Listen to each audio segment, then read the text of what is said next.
시작하겠습니다. 네. 오늘은 바울에 대한 세관점 칭의론 공부할 차례예요. 74페이지인데 그 앞에 페더럴 비전에 대한 내용이 조금 남아있긴 하지만 그렇게 중요한 내용은 아닙니다. 지난번에 다룬 내용으로 가름이 다 될 것 같고요. 그 74페이지 보겠습니다. 이거를 오늘 한 번에 끝내야 돼서 너무 깊은 내용이나 세부적인 내용을 다루지 않고 좀 흐름 위주로, 근데 이게 사실은 그 여러분들의 지금 현실의 신앙생활에서 굉장히 중요해요. 이 바울의 세관점 칭의론 같은 경우 이 한국 그 신학계를 한번 휩쓸고 지나가긴 했는데 그 지나간 거는 맞긴 맞습니다. 그렇지만 그 여파가 남아 있어요. 그래서 오늘 강의의 어떤 면에서 제일 큰 목적 중에 하나는 여러분들이 이거 약간 세관점의 그 잔재들 아니야? 라는 것을 실제 여러분들이 교회 생활, 신앙 생활 아니면 설교를 듣거나 강의를 들을 때 여러분들이 직접 분별할 수 있는 정도까지만 파악할 수 있는 것이 저의 목표 중에 하나입니다. 자, 세 번째 보겠습니다. 바울에 대한 세관점 칭의론. 좀 중요한 내용이니까 한번 잘 집중해서 들어봐 주세요. 최근 3, 40년 동안 바울 신학계는 사상적 핵폭풍을 맞게 된대요. 이른바 바울에 대한 세관점, 영어로 이제 그 New Perspective on Paul 이렇게 돼 있죠. 폴 테올로지, 바울 신학의 세관점 이제 이런 뜻인데 사실은 이게 그 이름이 세관점으로 되어 있어서 그렇지 여기 이제 신학하시는 분들은 좀 알겠지만 이 루터주의, 그러니까 그 전통적인 그 루터파의 신학이 쇠퇴하는 것과 맞물려서 이 FC 바우어라는 신학자가 등장하게 돼요. 그러면서 이 FC 바우어와 자연스럽게 그 FC 바우어와 연결되는 튜빙겐 학파라든지 그 이후에 종교사 학파라든지 그리고 슈바이처라든지 또 연결해서 자유주의 신학이라든지 이런 것들과 상당히 밀접하게 연관이 되어 있습니다. 바울 신학의 세관점이라는 것은. 그리고 20세기에 그 뭐 무시무시한 신약학계를 뭐 군림했다라고 이제 표현되기도 하는 루돌프 볼트만이라든지 그리고 이제 데이버드 데이비스라든지 그리고 이제 케제만이라든지 그리고 마지막으로 크리스터 스텐달이라든지 이런 사람들이랑 다 맞물려 있는 신학이거든요. 그래서 사실은 이 루터주의가 쇠퇴하고 나서, 그러니까 루터파라고 하면 우리가 기존의 그 종교개혁 전통이고 옛관점이잖아요. 그 루터주의가 쇠퇴하고 나서 바로 이제 그 FC 바우어가 등장하면서 이 세관점에 관련된 이야기들이 점점 그 진보되고 발전되는 경향을 볼 수 있거든요. 그렇기 때문에 사실은 세관점이란 용어가 맞느냐 혹은 틀리냐 이거는 학계에서 굉장히 좀 논의되고 있는 그 얘기이기도 합니다. 그리고 마지막에 이제 크리스터 스텐달이라는 사람이 있는데 이 사람부터 세관점이라고 보는 경향이 굉장히 좀 뚜렷하죠. 하버드 신학대학원의 신약학 교수였습니다. 자, 아무튼요. 좀 넘어가서 그래서 바울에 대한 세관점 이렇게 돼 있지만 또 기민하고 예민한 분들은 그거 세관점 아니야. 옛날부터 다 있었던 거야 라고 이제 이야기하기도 합니다. 이 바울에 대한 세관점이라는 것이 기존의 바울 신학 해석의 새로운 구조를 제시했고 수없이 많은 후속 연구들이 이 세관점의 빛 아래에서 이루어졌다 이제 이렇게 표현되고 있죠. 자, 그럼 세관점이라는 건 뭐의 상정에서 세관점일까요? 옛관점의 상정에서겠죠. 옛관점은 뭡니까? 종교개혁 전통인 거예요. 종교개혁 전통에 그 반대되는 관점이 이제 세관점인데 이 세관점을 지지하는 학자들을 통틀어서 세관점 학파라고 묶어 부르기도 한다.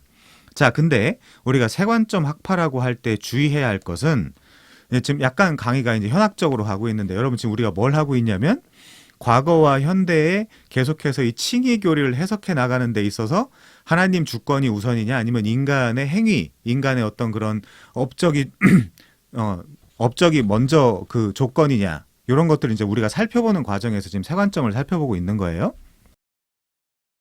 자, 밑에서 네 번째 줄 봐주시면요. 세관점 학파라고 할 때 주의해야 할 것은 이 세관점이 완전히 보편적으로 통일된 형태의 단일화 혹은 조직화된 신학사상을 추구하는 것이 아니다라는 점.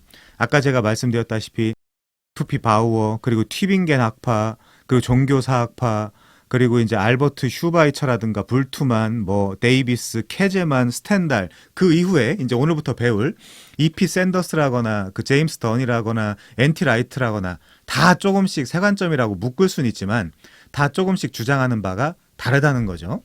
그러니까 그걸 이제 잘 그 파악하고 들으시면 좋겠고요. 자, 그래서 밑에서 두 번째 줄 보시면요. 이 세관점 안에도 무수히 많은 신학적 다양성이 존재하며 큰 틀에서는 지향점이 비슷하기는 하지만 세부적으로는 각기 다른 목소리를 내고 있는 경우가 많다. 그러니까 지금 여러분들이 생각해 봐야 될 지점은 바로 이거죠. 뭐냐면 기존의 교회들에서도 열렬히 세관점의 목소리를 내는 경우가 꽤 있지만 여러분들이 그걸 분석할 수 있냐. 왜냐면 자, 여기 이제 소위 이 표현이 좋지는 않지만 소위 평신도라고 그 지칭되는 분들도 많이 계십니다. 근데 한번 생각해 보세요. 기존에 설교를 들을 때 그 설교자의 어떤 그런 단어나 아니면 그런 문장까지 막 곱씹어 가면서 분석하면서 들으셨습니까?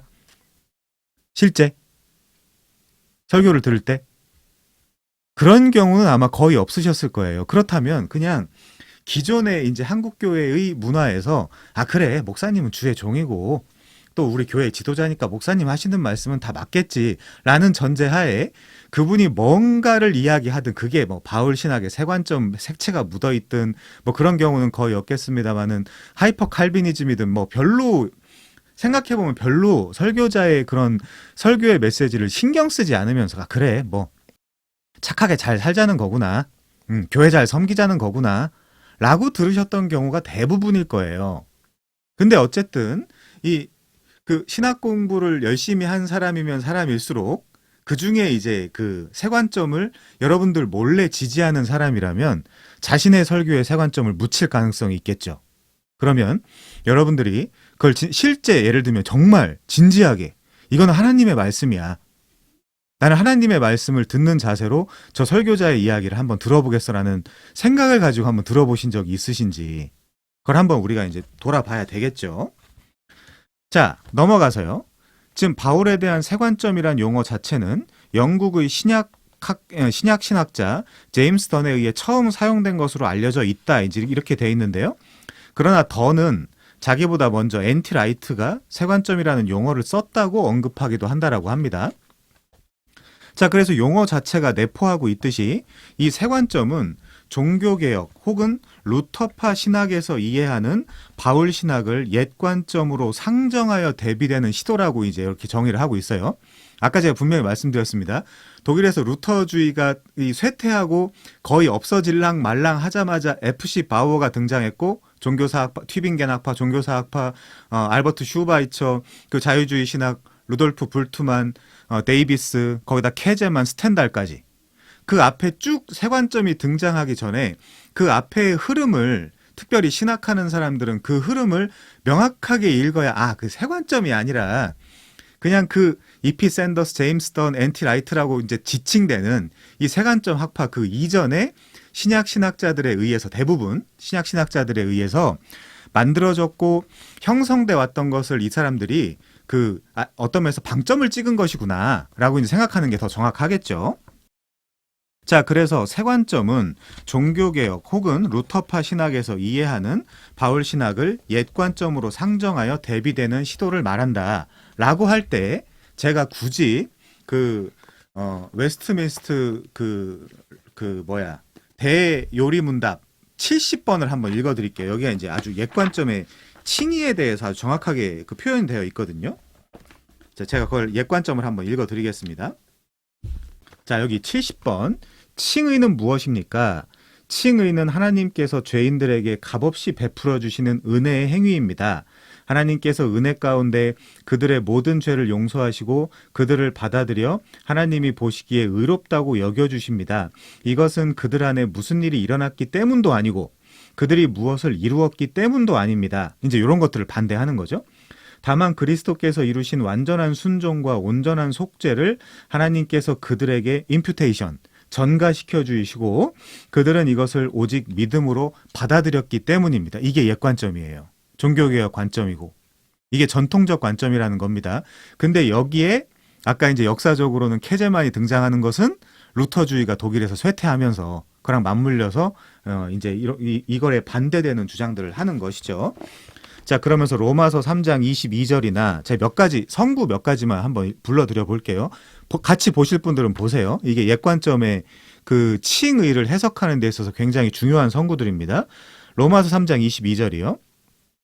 곧 예수 그리스도를 믿음으로 말미암아 모든 믿는 자에게 미치는 하나님의 은이 차별이 없다. 3장 24절부터 25절. 그리스도 예수 안에 있는 속량으로 말미암아 하나님의 은혜로 값없이 의롭다 하심을 얻은 자 되었느니라. 이 예수를 하나님이 그의 피로써 믿음으로 말미암는 화목제물로 세우셨으니 이는 하나님께서 길이 참으시는 중에 전에 지은 죄를 간과하심으로 자기의 의로움을 나타내려 하심이니. 자, 로마서 4장 5절도 보세요.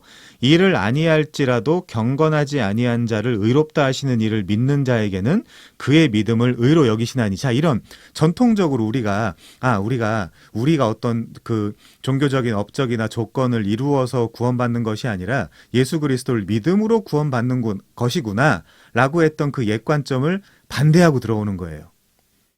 어떻게 그따위 걸로 구원을 받냐, 이제 말하자면 그런 거죠. 자, 고린도후서 5장 19절도요. 곧 하나님께서 그리스도 안에 계시사 세상을 자기와 화목하게 하시며 그들의 죄를 그들에게 돌리지 아니하시고 화목하게 하는 말씀을 우리에게 부탁하셨다. 고린도후서 5장 21절도요. 하나님이 죄를 알지도 못하시는 이를 우리를 대신하여 죄로 삼으신 것은 우리로 하여금 그 안에서 하나님의 의가 되게 하려 하심이라. 이제 이런 것들. 디도서 3장 5절에는 이렇게 돼 있어요. 우리를 구원하시되 우리가 행한 바 의로운 행위로 말미암지 아니하고 오직 그의 긍휼하심을 따라 중생의 씻음과 성령의 새롭게 하심으로 하셨나니. 디도서 3장 7절이요. 우리로 그의 은혜를 힘입어 의롭다 하심을 얻어 영생의 소망을 따라 상속자가 되게 하려 하심이니라. 에베소서 1장 7절, 로마서 5장 17절부터 19절, 사도행전 10장 43절, 갈라디아서 2장 16절, 빌립보서 3장 19절 등. 이게 이제 옛관점이라는 겁니다. 자, 다시 책으로 가서요. 새관점은 75페이지 중간쯤이죠. 새관점은 종교개혁 혹은 루터파 신학에서 이해하는 바울 신학을 옛관점으로 상정하여, 제가 방금 읽어드린 어떤 그런 성구들 대비하는 시도를 말한다. 그래서 새관점은 다양한 신학적 논의의 집합체지만 그 중에 핵심은 칭이라고 볼 수 있다. 자, 이게 가이 워터스라는 분이 새관점을 비평하는 책, 아주 좋은 책이에요. 좋은 책인데 여기에도 그 우리 한글 그 제목에는 그냥 바울에 관한 새관점 이렇게만 되어 있지만 이게 원제가 뭐냐면요. 어디 나와 있나? 원제가? 사실은 이거예요. Justification and the New Perspective on Paul 이렇게 돼 있어요. 그러니까 칭이 그리고 바울의 새 관점, 이제 이런 뜻이거든요. 그러니까 사실은 바울 신학의 새 관점이라고 할 때 제일 중요한 건 칭이에요. 바울 신학 전체를 다 논의하는 것이 아니라 그 중에서도 가장 부각되는 것은 뭐 다른 것들 언약이라거나 여러 가지 논의하긴 하지만 그 중에 제일 중요한 건 칭의입니다. 그래서 이제 이 책에서 우리가 그 바울 신학의 새 관점을 배우는 거예요. 자, 새 관점은 다양한 신학적 논의의 집합체지만 그 중에 핵심은 칭이라고 볼 수 있다. 그러므로 여기서는 과연 새 관점이 말하는 칭의는 어떤 것인지에 대해서 집중적으로 살펴볼 것이다. 자, 먼저 새 관점으로 좀 들어가 볼게요. 새 관점의 사상적 뼈대를 이루고 있는 언약적 신율주의에 대해서 다루고 좀 이따 정의가 나옵니다. 다음으로 새 관점 칭의론이 기존 칭의론을 재해석하고 있는 부분 세 가지. 예를 들면 율법의 행위가 뭐냐. 바울이 이야기하는 율법의 행위라는 게 뭐냐. 에르곤 노무죠. 그리고 이신칭의가 뭐냐. 그리고 의의 전가에 대한 재해석이 뭐냐. 이제 이런 것들을 살펴볼 겁니다. 그런 다음에 새 관점에서 말하고 있는 미래칭의와 행함의 관계. 미래칭의를 이제 우리나라 말로 얘기하면 유보적 칭의론 이렇게 이야기할 수 있는 거예요. 자, 그래서 새 관점을 과거 칭의론에 비추어서 평가를 해보자 이렇게 이야기합니다. 자, 들어가 볼게요. 76페이지입니다. 언약적 신율주의. 샌더스가 1977년에 낸 책 바울과 팔레스타인 유대교, 여기도 그 책이 있는데요. 자, 그 책은 새 관점을 이해하는 데 사상적 기반이 되는 아주 중요한 책이다. 이 책은 이른바 언약적 신율주의의 빛 아래서 유대교를 재해석한다. 그러니까 기존의 유대교를 어떻게 해석해 왔냐, 그거랑 반대되게 이제 유대교를 이해한다는 거죠. 자, 언약적 신율주의는 뭐냐? 전통적으로는, 그러니까 전통적이라고 이야기하는 건 옛 관점, 종교개혁 관점이에요. 전통적으로 유대교는 율법을 지키는 행위로 의에 이른다고 하는 율법주의 종교로 이해되었대요. 그러니까 무슨 말이냐면, 자, 구약이라는 게 언제 주어지냐면 출애굽기 19장에서 처음 이제 등장한다라고 이야기할 수 있거든요. 그걸 시내산 언약이라 그래요. 그래서 너희는 이 언약을 잘 지키면 나는 너희 하나님이 되겠고 너희는 내 백성이 되겠다. 이게 그거를 이 율법을 제대로 지켜야 우리가 하나님의 백성이 되는구나라고 기존에 이해해 왔는데 이제는 이 바울 신학의 세관점 첫을 그 포문을 여는 E.P. 샌더스의 경우에는 아니 그게 아니라 처음에 원래 다 들어온 거야. 그렇지만 그 이후에 19장부터 20장 계속해서 율법을 주어질 때 그 율법들이 주어지는 이유는 그 언약에 머물라고 이야기를 하는 거야라고 이야기를 하는 거거든요. 그래서 getting in이 아니라 staying in이라고 이제 표현을 많이 하는데 좀 이따 나옵니다. 자, 그래서 사도 바울이 오직 믿음으로 말미암는 칭의를 주장한 배경에도 행위로 구원에 이른다고 하는 유대교의 율법주의에 대한 비판이 있었다. 예를 들면 자, 로마서 3장 28절에 보면 그러므로 사람이 의롭다 하심을 얻는 것은 율법의 행위에 있지 않고 믿음으로 되는 줄 우리가 인정하노라. 여러분들이 다 알고 있는 거예요. 이거는. 이건 이제 옛관점이라고 하는 거고. 근데 자, 샌더스는 이렇게 이야기를 해요. 샌더스는 이 유대교를 율법주의 종교로 보지 않는다. 오히려 유대교를 뭘로 이해한다? 언약적 신율주의 종교로 이해한다. 그래서 그럼 언약적 신율주의가 뭐냐? 자, 정의를 한번 내려볼게요.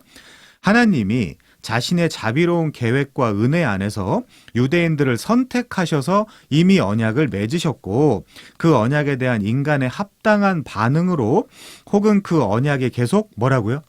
머무르게 하기 위해 계명에 대한 순종을 요구하셨다는 것이다. 이게 언약적 신율주의예요.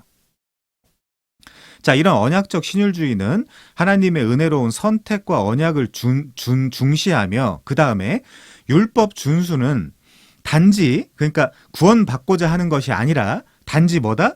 언약 백성의 신분을 유지하기 위한 수단으로 이해를 한다. 자, 그래서 또한 언약적 신율주의는 유대인들이 율법을 지키고자 했던 노력들은 잘못된 것이 아니며 오히려 하나님과 맺은 언약을 유지하기 위해 필요한 것이라고 주장을 한다. 즉 샌더스는 유대인이 선택되어 하나님과 언약을 맺고 구원에 이르게 된 것은 율법을 지키는 행위로 인한 인간의 공로로 된 것이 아니라 그건 은혜로 됐다라는 거예요. 오로지 하나님의 은혜와 자비로 된 것이라고 주장을 한다. 그러면 무슨 문제가 생기냐면 언약적 신율주의의 틀로 보면 유대교는 더 이상 율법주의 종교가 아니라 은혜의 종교가 되는 거죠. 근데 물론 얘네의 주장이에요. 왜냐하면 우리의 생각에서 은혜의 종교가 안 되는 건 뭐냐면 어차피 스테이인을 하려면 율법의 행위가 있어야 돼요. 그 어차피 은혜에서 떨어지는 겁니다. 자, 그래서 샌더스의 언약적 신율주의의 구조 속에서 유대인들이 율법을 지키는 행위는 언약 안으로, 여기 중요하죠, 들어가는 것이 아니라 언약 안에 머무르는 것과 관련이 되어 있다. 근데 심각한 문제가 있어요. 언약 안에 머무르려면 율법을 지켜야 돼요. 613가지로 대표되는 이 율법을 여러분들 외우지도 못하죠. 대부분이. 외우지도 못하는데 어떻게 지키겠습니까? 근데 철저히 외우고 지켜야 돼요. 이 언약에 머무르기 위해선. 그럼 언약에 쫓겨날 수도 있다는 걸 함의하고 있는 거거든요. 그러니까 잘 살아야 돼요. 잘 살아야 돼요. 우리가. 그래서 당연히 미래 칭의로 연결이 되고 그 한국적 표현으로 하면 그 칭의가 나중으로 유보되었다 이제 이렇게 이야기하는 거예요. 왜요? 우리가 살아온 삶에 근거하여 혹은 우리가 살아온 삶에 준해서 나중에 그 칭의를 다시 하거든요. 그래, 너는 의로운 존재다. 의로운 존재가 아니다라고. 이런 문제들이 있는 겁니다. 샌더스는 언약 안으로 들어가는 것은 오직 하나님의 은혜와 자비에 근거한 일렉션, 선택으로 가능하며, 자, 근데 그 이후가 문제가 되죠. 언약 안에 머무르는 것은 계명을 준수하는 순종으로 가능하다라고 보았던 것이다. 그래서 샌더스는 언약적 신율주의라는 개념이 주후 1세기의 유대교를 잘 설명할 수 있는 패턴 오브 릴리전, 종교의 유형이다. 이게 바로 1세기. 근데 문제가 뭐냐면 이 샌더스라는 사람은 성경 자체를 끝까지 파고 연구해서가 아니라 그 당시의 문헌들을 뒤적거리기 시작했어요. 그러니까 그 당시의 문헌들의 도움을 받아서 성경을 해석했다는 거예요. 성경 자체의 증거를 보려고 한 게 아니라, 물론 샌더스가 한 게 굉장히 중요한 면이기도 합니다. 왜냐하면 지리적 공간, 시간적 공간 이런 것들이 우리와 너무나 갭이 차이가 많이 나기 때문에 그런 공부들을 해야 되지만, 너무나 그 당시 컨텍스트에 집중을 많이 했다. 이제 이런 문제를 우리가 이제 생각할 수 있는 것이죠. 그래서 패턴 오브 릴리전, 이게 그 당시의 종교 유형이었다. 자, 근데 샌더스에게 종교 유형은 구원론과 같은 개념인데, 왜냐하면 어떤 사상이 종교 유형이 되기 위해서는 개인이 어떻게 구원에 들어가는지와 어떻게 그 구원에 머무는지에 대해서 말할 수 있어야 하기 때문입니다. 자, 샌더스는 바울이 추구했던 종교 유형과 유대교의 종교 유형이 다르다고 주장을 한다. 이제 그러기 때문에 이제 우리가 그 세 관점을 받아들이기 위해서 이제부터는 EP 샌더스를 믿어야 되는 거예요. 제가 지금 비꼬는 게 무슨 말인지 아시겠나요? 자, 그래서 샌더스가 분석하는 바울의 종교 유형은 배타적 형태를 가진 기독론 중심적 구원론이었다. 과연 바울에게 배타적 구원론과 언약적 신율주의 사이의 다른 점은 무엇이라고 샌더스가 말하냐? 자, 첫 번째. 자, 이제 첫 번째부터 한번 볼게요. 바울에게 의롭게 되다는 새 언약 안으로 들어가는 것을 이야기한다. 그러니까 칭의를 받았다 그러면 새 언약 안으로 들어가는 게링인의 언어를 쓰고 있다는 거죠. 그런데 언약적 신율주의에서 의롭게 되다는 순종의 의가 되어 언약 안에 머무는 걸 뜻한대요. 이미 보편 구원론이에요. 구원은 이미 다 받았다고 전제를 하는 거예요. 근데 그 이후엔 뭐다? 그 구원을 유지하는 거죠. 이거 굉장히 어떤 면에서 사변적입니다. 여러분들이, 그러니까 사실 이 시대에 그러면 세 관점을 받아들이려면 여러분들이 아까 제가 말씀드렸던 FC 바우어부터 뭐 그 슈바이처부터 시작 다 공부를 해야 돼요. 그러니까 구원론 전체가 달라져요. 만약에 그렇다면 할머니 할아버지들이나 아니면 지적 능력이 많이 떨어지는 분들, 이런 사람들은 어떻게 구원받죠? 이거 이해 못하면? 그런 문제가 있는 겁니다. 근데 제가 자주 쓰는 표현이 있어요. 구원은 너무 쉽고 명확해야 된다. 하나님이 구원하실 마음이 인류에게 있다면. 그래서 우리가 유치부 때 배웠던 하나님은 너를 사랑하셔. 그래서 독생자 아들을 보내주셨고 그 아들을 통해 너의 죄를 용서해 주시는 거야. 그 정도로 끝내야 돼요. 구원이. 이거 너무 복잡하죠? 어떤 분들에게는. 그래서 바울에게 의는 입회 용어의 의미가 강하지만, 그러니까 언약 안에 들어가는 의미가 강하지만, 그 바울에게 그리고 언약 안에 들어가는 것뿐만이 아니라 그 언약을 유지하는 것도 강하단 말이에요. 그리고 언약적 신율주의에서는 의는 상태 유지의 의미가 더 강하다 이거예요. 언약적 신율주의를 받아들이면, 세 관점을 받아들인다면. 자, 둘째. 그래서 그 여기 영어 단어로도 써 있지만 maintenance of status 이렇게 돼 있는데, 스테이터스 쿼라는 말 되게 많이 하죠. 상태 유지 이런 표현 많이 쓰잖아요, 우리가. 자, 두 번째 볼게요. 율법에 대한 이해 차이. 자, 바울의 유대교 비판은 유대교가 율법주의적 행위, 의 종교라는 인식에 근거해 있다. 그러므로 바울은 구원에 이르는 길은 어떤 율법의 행위, 에르곤 노무가 아니라, 율법을 지키는 행위가 아니라 오로지 그리스도밖에 없다는 사실을 끊임없이 강조한다. 이게 뭐예요? 배타적 기독론이에요. 예수 그리스도 외에는 구원의 길이 없다. 그건 율법도 아니다. 율법을 지킨다고 구원받는 것이 아니다라고 했기 때문에 배타적 기독론을 이야기하는 거죠. 자, 바울은 유대인의 율법 준수를 구원을 위해 자기 의를 쌓는 공로적 행위로 보았다.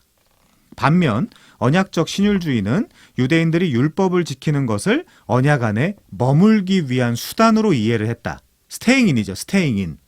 자, 그래서 샌더스는 자신의 사상인 언약적 신율주의를 설명하고 증명하기 위해 주전 200년에서 주후 200년 사이에 기록된 팔레스타인, 이게 중요하죠, 유대 문헌들을 분석하기 시작했대요.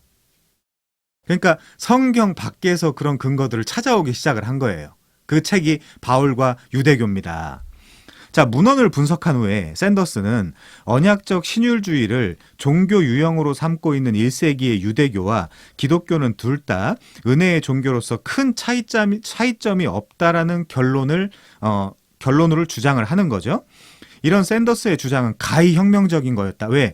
자, 그 계몽주의도 지나고 그 이제 자유주의까지 넘어오고 나서 이제 현대 신학까지 이제 우리가 왔는데, 그래서 성경의 권위가 굉장히 많이 땅에 떨어져 있을 때 그런 문헌들까지 연구하고 이런 어떤 그런 이성을 앞세워서 그 역사적인 관점이라든가 이성을 앞세워서 해석했던 이런 샌더스의 주장은 가히 혁명적이었던 것과 다름이 없는 거죠. 자, 샌더스가 주장하는 것처럼 유대교와 기독교의 연속성이 강조되면 문자적으로 바울이 그토록 주장했던 행위가 아닌 믿음으로 의롭게 된다는 이신칭의 교리의 정당성이 무색해질 뿐만이 아니라 유대교에 대한 강도 높은 바울의 비판 역시 그 정당성을 잃어버리게 된다. 그러면 많은 문자들을 삭제해야 되는 거예요. 성경에.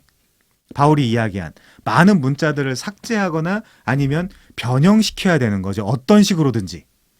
그래서 가끔은 말도 안 되는 주장들이 나오는 거예요. 그 문장에 대해서. 주관적인 해석이죠. 자, 그래서 바울과 칭의 교리를 1세기의 유대 문헌과 더불어 그 당시에 컨텍스트죠.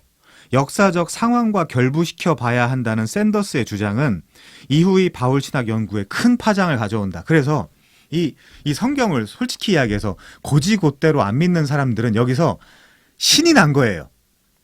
아, 그래. 여러 가지 그 문헌들이 많으니까 그 문헌들의 힘을 의지해서 성경을 해석하자라고 넘어오게 되는 거예요. 자, 그래서 연구자들은 자, 샌더스의 주장을 따라가든지 세관점이죠. 아니면 반대하든지 옛관점이죠. 아니면 이를 극복해 새로운 연구를 하든지 엔티 라이트 같은 사람이죠. 어떻게든 샌더스 이후에 그 연구를 위해 방향성을 설정해야만 했어요. 특별히 이 신학 안에서 살아가는 사람들은 그럴 수밖에 없었던 거죠. 이 샌더스를 극복하든지 아니면 동의하든지 아니면 반대하든지 해야 할 수밖에 없었습니다. 이는 마치 현대 신학에서 칼바르트를 따라가든지, 왜냐하면 20세기의 가장 위대한 신학자 중에 한 명이라고 하잖아요. 칼바르트를.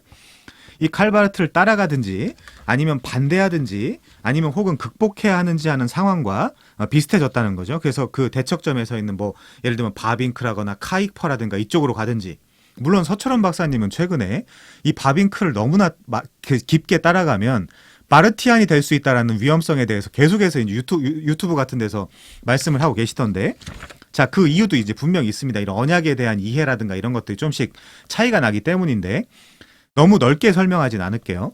자, 80페이지요. 그만큼 이 샌더스의 주장은 바울 신학 연구사에서 중요한 위치를 차지한다. 근데 뭐다? 이성을 앞세우느냐, 계시를 앞세우느냐, 이제 이 부분이 굉장히 큰 거예요. 자, 그래서 율법의 행위에 대한 재해석을 한번 볼게요. 샌더스의 입장을 수정하고 보완하여 더 깊이 발전시킨 인물이 바로 제임스 던이다. 저도 지금 로마서 산책을 이제 여러분들과 몇 분과 이제 하고 있는데, 샌더스의 주석을 굉장히 많이 참고를 합니다. 당연히 엔티라이트의 주석도 이제 많이 참고를 하죠. 요 엔티라이트의 주석이라든가 샌더스 주석을 많이 참고를 하는데, 제임스 던의 주석을 많이 참고하는데 이해하는 것들이 많이 달라요. 조금씩. 그러니까 어떨 때는 굉장히 이게 좀 지적 능력이 그렇게 좀 떨어지는 분들은 이게 무슨 말인지 잘 모를 수도 있겠구나라는 이야기들이 굉장히 많이 실려 있는 것은 사실입니다. 자, 넘어가서요. 여기선 특별히 던이 이해하는 율법의 행위에 대해서 집중적으로 살펴보자. 자, 일단은요. 갈라디아서 2장 16절에 보시면 율법의 행위라는 용어가 3번에 걸쳐서 등장을 한대요. 책에 나와 있습니다. 갈라디아서 2장 16절을 보시면요. 그러므로 사람이 의롭게 되는 것은 율법의 행위에서 난 것이 아니요 오직 예수 그리스도를 믿음으로 말미암는 줄 아는 고로 우리도 그리스도 예수를 믿나니 이는 우리가 율법의 행위가 아니고 그리스도를 믿음으로 의롭다함을 얻으려 함이라. 율법의 행위로서는 의롭다함을 얻을 육체가 없느니라. 자, 이 갈라디아서 2장 16절을 우리가 그냥 해석학적 원칙에 따라서 그냥 이걸 해석하면 너무 명쾌한 거예요. 자, 그렇지만 이게 너무 명쾌한데 아까 E.P. 샌더스부터 시작해서 그 바울 신학의 세 관점을 주장하기 위해서는 이 메시지를 좀 틀어야 되거든요. 제임스 던이 어떻게 트는지 한번 좀 볼게요. 자, 이 구절에 3번 언급된 율법의 행위는 여러분들 다 아시는 거예요. 전통적으로는 의롭다 칭함을 받기 위해 인간이 율법을 지키는 행위로 이해를 했어요. 아, 우리가 율법을 지켜서 아까 그 출애굽기 19장 5절 6절 너희는 이 율법을 잘 지키면 나는 너희 하나님이 되고 너희는 내 백성이 될 것이다라는 그 구약, 그 신의 산 언약.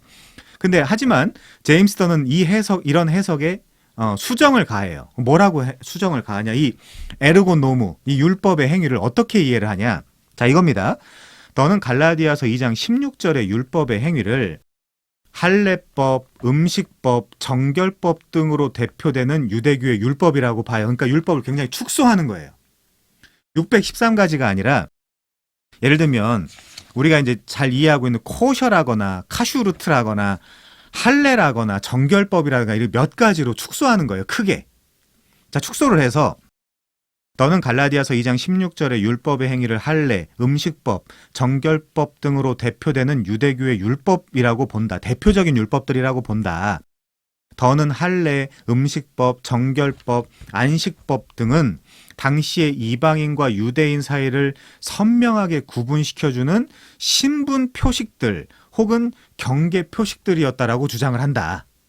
요것들이 유대인이냐 이방인이냐를 구분 지을 수 있는 어떤 그런 분명한 차이다라고 이제 이야기를 하는 거죠.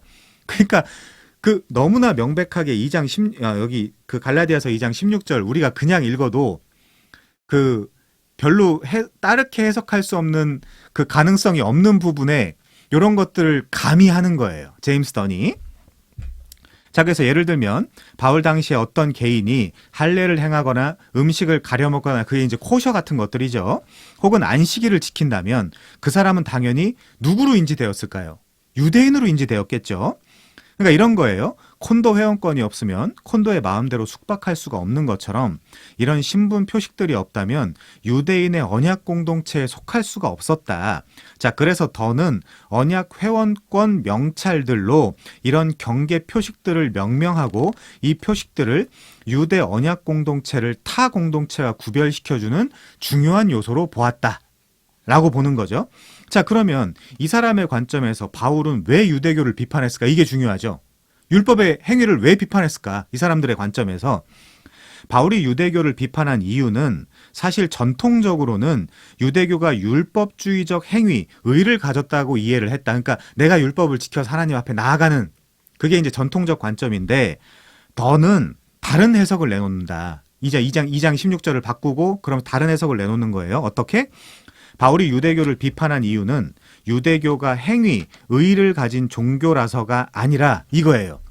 이방인들을 배제한 채 유대인 자신들만 언약 회원권 명찰을 가진 민족으로 판단하는 이른바 민족적 배타주의 때문이라고 본 것이다. 요겁니다. 요거. 이게 바로 제임스 던의 입장이에요. 자, 82페이지 볼게요.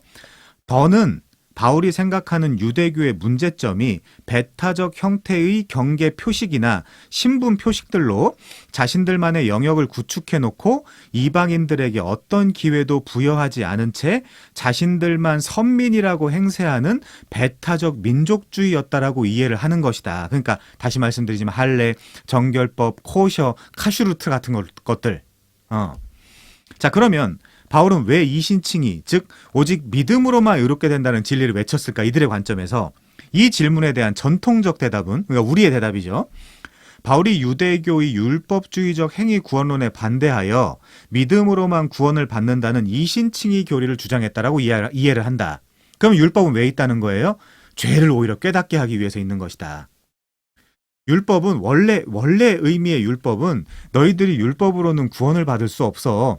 그래서 몽학 선생 파이다고고스 예수 그리스도께로 인도하는 그 당시 그 귀족들의 자제들을 학교에 데려다주고 기본적인 것들을 가르쳐주는 종, 그 역할을 했던 거야 라는 것이 이제 전통적 관점의 그 유대 율법주의에 대한 이해였어요. 그러니까 당연히 그걸 배척하고 예수 그리스도를 믿는 게 우리의 구원의 완성에 되는 그림이라고 우리는 이해를 해온 거예요. 전통적 관점, 옛 관점에서는. 자, 하지만 더는 다르게 해석을 한다. 이게 세 관점이죠. 한번 봅시다. 바울이 이신칭의 교리를 주장한 이유는 이 구원이 유대인들만의 것이 아니라 이방인들의 것도 된다라는 보편주의적 진리를 주장하기 위함이다. 이거예요. 그러니까 자연스럽게 유니버셜리즘, 보편 구원론으로 흘러가게 되어 있어요. 유대인이나 이방인이나. 근데 뭐가 문제다? 스테잉 인, 즉 그 언약에 머무르기 위해서 내가 율법을 지켜야 되는 거예요. 그건 유대인뿐만이 아니라 우리 이방인들도 마찬가지라는 거예요. 제임스 던의 이해는. 자, 그래서 구원이 유대인들만의 신분 표식들이나 경계 표식들 혹은 언약 회원권 명찰을 가진 무리 안에만 배타적으로 있는 것이 아니라 오직 믿음으로 누구나 하나님의 언약 백성이 될 수 있다는 것을 천명했다. 그 제임스 던의 표현으로 하면 선포했다 이거예요. 선포하는 거다 지금. 믿음이라는 거 그걸 선포하는 거다. 자, 그러므로 바울은 하나님의 언약 백성이 되기 위해 필요한 것은 언약 안에 머물기 위해 따라야 하는 유대인들만의 각종 신분이나 경계 표식들이라고 생각하지 않았다고 한다. 오히려 예수 그리스도를 믿는 것이 단 하나 가장 우선시되는 정체성의 표지라고 지금 트랜스퍼 됐다는 거죠. 이렇게 바뀌었다는 거죠, 지금. 자, 그래서 던의 이런 해석은 바울의 이신칭의 교리가 갖고 있는 성격을 완전히 바꿔놓는다. 여기 중요합니다. 이신칭의가 믿는 자, 개개인의 구원 문제라기보다는 자, justification by faith, 믿음으로 의롭다 한다, 의롭다함을 받는다. 누가? 한 개인이. 그 문제라기보다는 이거예요. 이방인들이 어떻게 하면 유대인들과 동등하게 하나님께 받아들여질 수 있는가의 문제로 그 성격이 확장되었다는 것이다. 그러니까 보편 구원론이에요. 구원론 자체는. 근데 그 이후에는 그 구원은 네가 지켜야 돼. 그래서 다 자연스럽게 어디로 넘어간다? 우리 과거로 생각하면 어디로 넘어간다? 신율법주의와 비슷하게 지금 가고 있는 거예요. 또 말하자면 페더럴 비전과 비슷하게 가고 있는 거예요. 지금 그래서 우리 박재은 교수님께서 이런 모든 그 기존의 그 시속 게임을 했던 칭의론들을 다 지금 소개하면서 그 칭의를 우리가 균형 있게 이해해 보자. 이 책의 그 의도가 이제 그런 것이죠. 자, 그래서 더는 바울의 이신칭의 교리의 핵심을 이신칭의에 근거한 개인 구원론이 아니라 보편주의적 구원론으로 본다. 그래서 구원론이라기보다 뭘로 바뀌는 거예요? 슬그머니 교회론으로 바뀌는 거예요. 교회론으로. 제임스 던은 그래서 교회론을 주창했다라고 사람들이 이야기를 하는 겁니다. 자, 물론 누구에게도 차별 없는 복음의 보편적인 성격과 사회의 수평적 구조 안에서 복음의 확장성을 강조한 이 보편주의적 구원론의 중요성에 대한 강조는 반드시 필요하다. 하지만 뭐가 문제예요? 우리한테 뭐가 문제입니까? 이런 보편주의적 구원론의 근거는 우선적으로 각 개인이 우선적으로 하나님과의 이 수직적 관계인 개인적 구원론이 전제되어야 된다. 하나님 앞에서 내가 죄 용서함을 받아야 된다. 그 다음에 교회론을 따지든 뭐 보편적인 어떤 그런 특성을 따지든 이제 그렇게 해야 된다는 거죠. 자, 이런 측면에서 보편주의적 구원론을 개인적 구원론보다 우위에 두는 던의 이신칭의적 해석은 주객이 지금 전도된 것처럼 느껴진다. 이제 이거죠. 자, 넘어갈게요. 이번 세 번째, 엔티라이트입니다. 이신칭의에 대한 재해석. 한국에 제일 인기가 많은 사람 사실은 톰 라이트죠. 이른바 세관점 학파 중에서 널리 알려진 인물로 꼽으려면 스코틀랜드의 세인트 앤드루스 대학교의 세인트 메리 대학에서 신약학 연구 교수로 활동하고 있는 톰 라이트를 이야기할 수 있다. 지금 여러분 E.P. 샌더스나 제임스 던이나 엔티 라이트나 다 성공의 신학자들이에요. 성공의 신학자들이라는 건 무슨 뜻이다? 카톨릭과 아주 긴밀하게 아직 여전히 연결돼 있다라는 뜻이거든요. 카톨릭이 뭡니까? 카톨릭의 구원론이 뭐죠? 세미펠라기안이에요, 사실은. 세미펠라기안이즘이에요. 카톨릭 구원론이라는 것이. 그러니까 인간의 행위를 당연히 주창할 수밖에 없는 거죠. 그런 어떤 그 프레임에서 자, 이들도 자, 제가 하나만 찾아드릴게요. 어디를 찾아드려야 되냐면 자, 이 아까 제가 가이 워터스가 쓴 책에 세관점, 이 챕터 3가 세관점의 등장이거든요. 이 세 관점의 등장을 이피 샌더스로 보지 않습니다. 가이 워터스는 누구로 보냐면 스웨덴 루터교 소속인 크리스터 스텐달은 1954년부터 1984년까지 하버드 신학대학원 신약학 교수로 재직하였다. 그는 바울 연구에서 사도 바울, 그리고 서방의 자기 성찰적 양심, 그리고 유대인과 이방인 가운데 바울이라는 논문 2편을 통해 유명해지게 되었다. 자, 들어보세요. 스텐달은 루터와 어거스틴의 회심 경험으로 인하여 서구인들이 바울 읽기에 색이 더 칠해졌다라고 주장했다. 이게 무슨 말이죠? 루터나 어거스틴 지들 개인적인 어떤 그런 구원에 대한 그 회심 경험 때문에 얘네들이 오히려 이 바울 신학을 읽을 때 지들 개인의 어떤 그런 프레임으로 접근해가지고 읽었다는 거예요. 자, 그러면 똑같은 이해를 한 상태에서 그러면 세관점 학파들은요, 세관점을 지키기 위해서 그렇게 접근하는 거 아닙니까? 똑같은 그 관점으로 접근을 해본다면? 자, 또 하나 있어요. 이 똑같은 얘기를 박동근 교수님 논문에 이제 나와 있는 이야기인데 29페이지. 자, 여기는 세관점의 태동과 발전이라고 써 있어요. 이피 샌더스가 아닙니다. 그 이전에도 세관점이라는 것들이 분명히 있었어요. 죄와 죄책에 대한 서구적 민감한 양심, 거기 뭐라고 가로쳐고 얘기가 되어 있냐면 어거스틴으로부터 루터와 그 계승자들을 성경에 투영함으로 바울을 잘못 읽었다라고 주장한다. 그러니까 어거스틴이라든지 그 루터라든지 이런 사람들의 개인적 회심의 경험을 가지고 성경을 해석했다는 거예요. 자, 그래서 스텐달의 이러한 주장은 인간의 무능성과 이로부터 유일한 대안인 믿음에 의한 칭의를 부인하는 결과에 이른다. 그러면서 즉 Fall among Jews and Gentiles에서는 더 극단적인 주장을 하는데, 즉 다메섹에서 바울은 회심을 경험하지 않았고 소명만을 경험하였다. 스텐달은 바울의 후회가 교회에 대한 핍박에 있지 하나님의 율법에 대한 표준을 따라 사는 데 있지 않다라고 주장을 한다. 따라서 스텐달은 바울이 경건한 양심을 가졌지 민감한 양심으로 괴로워하지 않았다고 주장을 한다. 그에 따르면 바울의 관심은 개인적 죄로부터의 구원이 아니었고 유대인들과 이방인의 관계 안에 있었다. 바울에게 논쟁은 유대교와 기독교란 두 체계의 싸움이 아니었다. 바울의 관심은 유대인과 이방인이 하나님의 신비적인 계획 안에 공존해야 하는 과제에 있었다.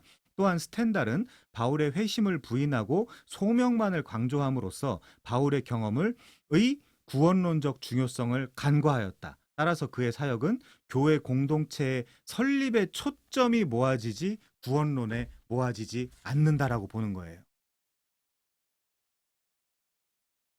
그런 생각을 가지고 접근을 했다라는 겁니다. 자, 82페이지 다시 갈게요.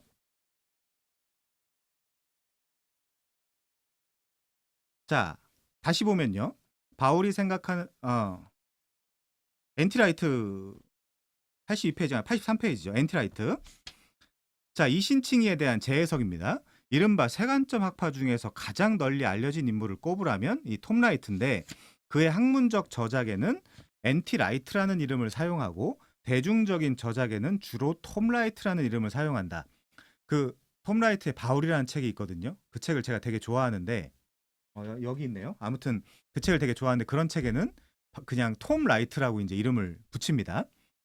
대중적인 글이기 때문에 그런 거죠. 자, 최근 한국에서도 라이트에 대한 관심이 지속되고 있다. 혹자는 그래서 라이트를 지나치게 우상화하기도 하고 혹자는 종교개혁의 원리를 깨트리는 위험한 인물로 보기도 한다. 자, 라이트는 바울이 강조하는 이신칭의 교리를 수정하려는 시도를 하고 있으므로 그의 신학의 장단점을 파악하고 조심히 지켜볼 필요가 있다. 자, 넘어갈게요. 라이트도 1세기의 유대교가 율법주의적 행위의를 추구한 종교가 아니라는 샌더스의 입장에 동의를 한다. 라이트는 바울과 행위의를 추구한 율법주의 종교로서의 유대교를 대비시킨 기존의 바울 읽기는 잘못된 바울을 생산해냈으며 이로 인해 이신칭의 교리도 잘못 읽히고 있다라고 주장을 한다. 제가 실제 엔티라이트의 글을 읽어드릴게요. 7페이지였던 것 같은데.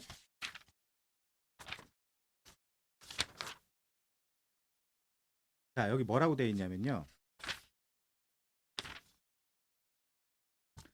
샌더스는 이 얘기예요. 샌더스는 그의 작업을 통해 서구 개신교 및 전 세계 개신교의 분파들의 만연해 있는 아니한 전제, 즉 바울 당시의 유대교는 마르틴 루터와 그의 동료들이 공격했던 행위를 통해 의를 추구하는 종교였다라는 그 아니한 전제의 결정적인 이의를 제기했다.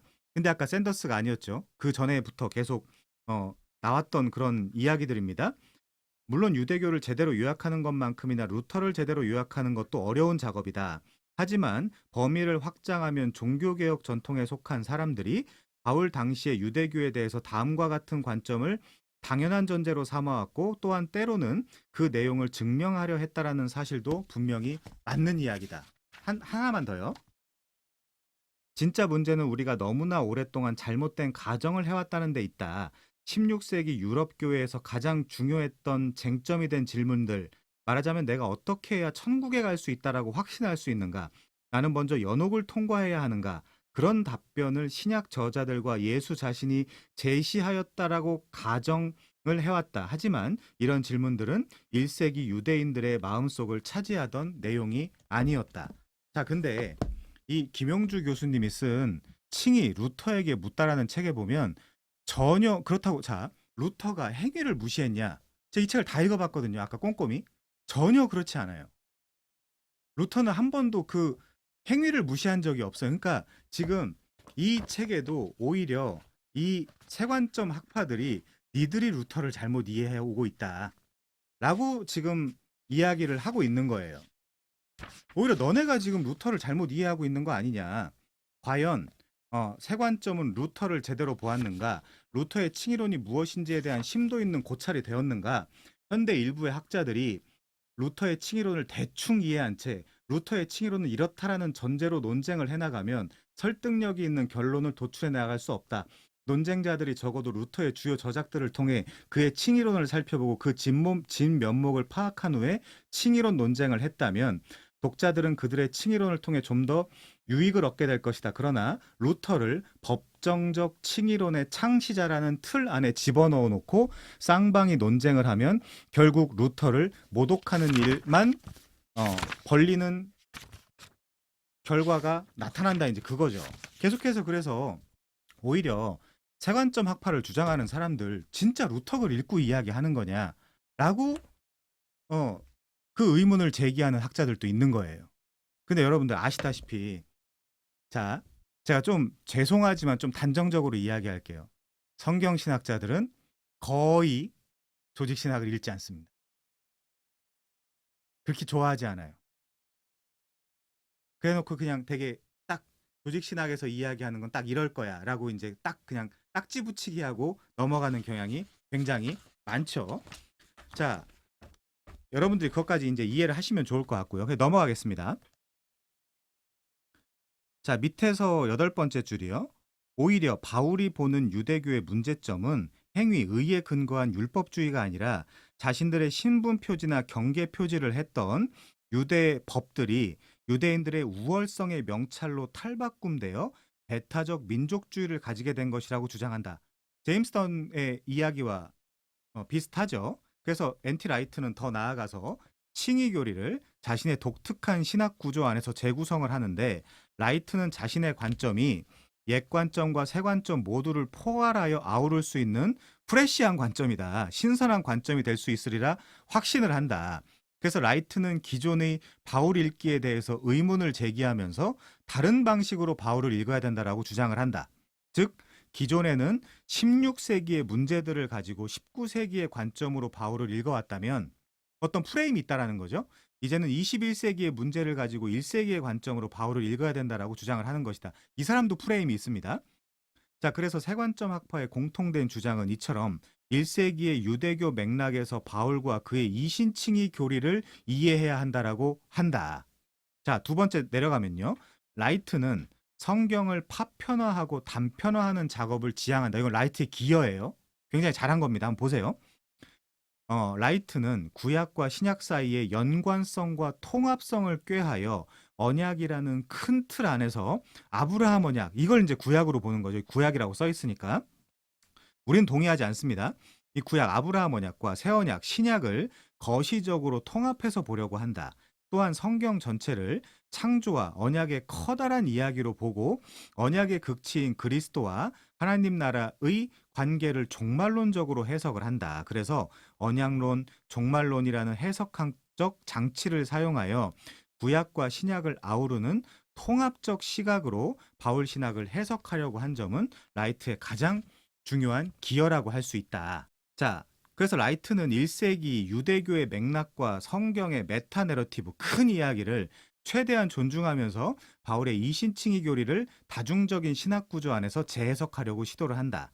그래서 라이트는 언약적, 교회론적, 법정적, 성령론적, 종말론적으로 바울의 이 이신칭의 교리를 재구성한다. 그래서 라이트가 어떻게 이신칭의 교리를 언약론적, 교회론적 측면에서 재해석하는지에 대해서 먼저 살펴보자. 자, 라이트는 1세기의 유대교의 상황을 바벨론 포로의 연장선인 유배 상태로 표현을 한다. 왜 그렇죠? 로마의 압제를 당하고 있으니까요. 자, 그래서 유배 상태에 있던 1세기의 유대인들에게 하나님이 아브라함과 맺으신 창세기 12장 2절, 3절, 15장, 17장, 4절, 9절의 이 언약은 매우 중요한 의미를 가진다. 예를 들면 자손 이런 거죠. 땅 이런 거죠. 자, 왜냐하면 이 언약은 하나님이 아브라함의 자손을 통해 온 인류를 구원하시겠다는 선언이기 때문이다. 근데 이제 여기서 그 신실함이라는 단어가 나오는 건데 그걸 한번 이해해 보세요. 자, 넘어가겠습니다. 라이트는 이 아브라함의 언약, 즉 온 세상을 위하는 이스라엘을 통한 단일 계획이 그리스도의 십자가 사역과 그의 부활을 통해서 성취되었다라고 말하는데 이게 중요합니다. 그러므로 라이트에게 칭의의 근거는 하나님과 및 메시아 예수의 언약적 신실함이다 이거예요. 언약적 신실함. 여기서 이제 우리가 이해하는 그 피스토스라는 단어, 에무나라는 단어의 해석의 온도차가 달라지는 거예요. 이런 이해 속에서 라이트는 칭의를 재정의한다. 자, 여기서부터 중요합니다. 라이트에게 칭의란 한 개인이 예수 그리스도를 믿음으로 하나님과 바른 관계를 맺는 것을 뜻하기보다는 한층 더 큰 구원의 그림에서 메시아 예수 그리스도가 아브라함 언약을 성취하신 그 신실함을 믿는 자들이 유대인과 이방인을 막론하고 하나님의 언약 백성으로 이제 중요한 단어가 나왔죠. 선언. 아까 제가 말씀드린 선언. 선언되는 것을 뜻한다고 주장을 한다. 이것을 샌더스의 방식으로 표현해 보면 칭의란 어떻게 하나님의 언약 안으로 들어가는지 getting in 혹은 어떻게 그리스도인이 되는지에 대한 것이라기보다는 누가 하나님의 언약 안에 머물러 있는지 혹은 이미 그리스도의 언약 공동체에 속해 있는 자들이 누구인지에 대한 하나님의 선포를 뜻한다. 선언을 뜻한다는 거예요. 그러니까 자연스럽게 뭐예요? 다 구원받았다는 거예요. 다 구원받았다.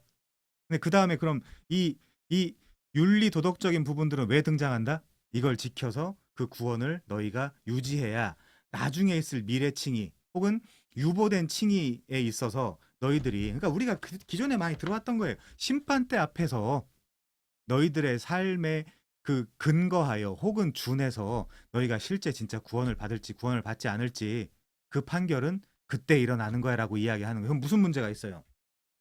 무슨 문제가 있습니까? 여러분이 어떻게 하나님 앞에 아버지라고 기도할 수 있죠? 아직 구원받았는지 안 받았는지도 모르는데 어떻게 그분한테 부탁을 할 수 있습니까? 뭔가 기도에 소원을 올릴 수 있습니까? 구원받았는지 안 받았는지도 모르는데 굉장히 비양심적인 거 아니에요? 아, 뻔뻔한 거 아니에요? 내가 구원받았는지 안 받았는지도 모르는데 기도를 한다거나 특히 찬양을 한다거나 이렇게 한다라는 모든 것들이 뻔뻔한 거 아니에요? 말이 안 되죠. 그런 관점에서 보면 자, 다시요. 샌더스의 방식으로 표현하자면 비슷한 그 느낌이니까 칭이란 어떻게 하나님의 언약 안으로 들어가는지 게링인 혹은 어떻게 그리스도인이 되는지에 대한 것이라기보다는 누가 하나님의 언약 안에 머물러 있는지 혹은 이미 그리스도의 언약 공동체 안에 속해 있는 자들이 누구인지에 대한 하나님의 선언을 뜻한다. 이걸 이해해야 구원을 받을 거 아니에요. 그러니까 세 관점을 또 이해하지 못하면 구원에 대해서 모르는데 어떻게 구원을 받겠습니까? 논리적으로? 이게 말이 안 되는 거예요. 그래서 구원은 유치부 수준. 그쵸? 그리고 저기 산골에 사시는 할머니, 할아버지들도 다 이해할 수 있게 할머님, 우리 모든 인류가 하나님 앞에서 우리가 범죄했어요. 근데 하나님이 우리를 구원하실 목적으로 그의 아들 예수 그리스도를 보내주셨어요. 그분을 믿으시면 하나님은, 아니, 그 할머님은 그 소위 말해서 쉽게 말해서 천당 가실 수 있어요. 라고 이야기할 수 있는 아주 간단한 도식으로 설명이 돼야 된다니까요. 이걸 이해하지 못하면 구원을 못 받는다고 그러면 어떡하겠습니까? 자, 그래서 라이트가 이해하는 바울의 이신칭의 교리는 그러니까 먹고 살만하니까 이런 얘기를 하는 거예요. 사실은.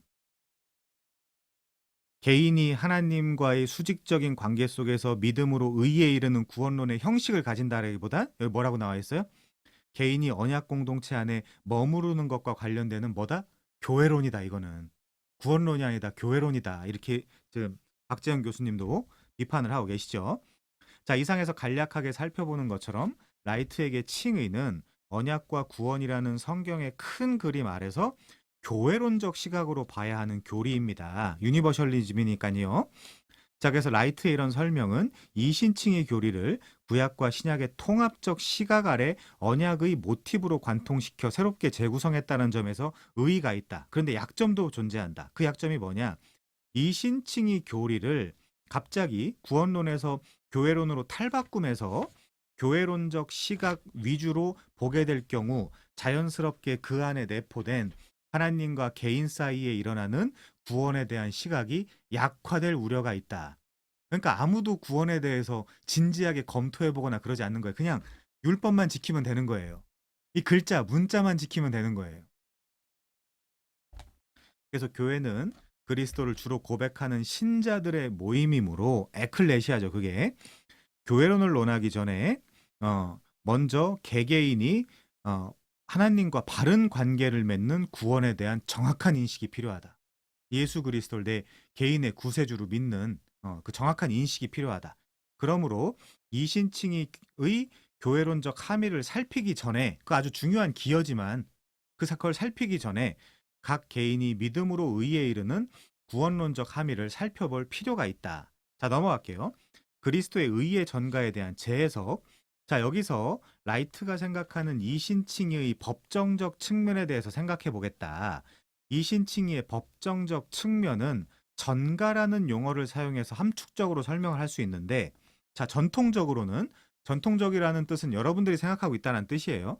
전통적으로 칭의는 법정적 용어인데 그리스도의 완전한 의로움이 죄인에게 전가되어 재판장이 죄인을 더 이상 죄인으로 여기지 아니하고 의인으로 여기는 것을 뜻한다. 일찍이 이신칭의의 법정적 측면에 대해서 라이트의 해석에 반론이 많았다. 대표적으로는 2007년에 출간된 존 파이퍼의 책 칭의 논쟁은 여기 어딘가 있는데 이 책이에요. 칭의 논쟁. 칭의 논쟁. 이 책을 보면 이 전통적 관점을 갖고 있는 존 파이퍼와 새 관점을 가지고 있는 이 앤티 라이트와 이제 논쟁하는 그런 이야기들이 담겨 있습니다. 한번 보시면 좋을 것 같고요. 이 칭의 논쟁은 법정적 칭의에 대한 라이트의 이해뿐 아니라 라이트의 칭의론의 전반을 조목조목 반박하여 비판한다. 여러분 개인도 마찬가지예요. 이 앤티 라이트를 동의하든지 아니면 극복하든지, 그렇죠? 아니면 뭔가 새로운 것들을 만들어내든지 해야 되는 거잖아요, 우리도. 그래서 파이퍼와 라이트의 칭의 논쟁의 핵심 중 하나는 바로 전가 개념에 대한 것이었다. 그럼 라이트는 어떻게 할까요? 당연히 거부하죠. 전가 개념을. 라이트는 전가 개념을 거부한다. 라이트부터 볼게요. 라이트는 의가 죄인에게로 넘어간다라고 하는 것은 그런 전가 개념은 마치 의를 어떤 물질이나 가스 정도로 이해하여 한 장소에서 다른 장소로 이동한다라고 생각하게 만드는 개념이므로 말이 안 된다라고 주장을 한다. 또한 라이트는 전가 개념의 성경적 근거가 약하다고 비판한다.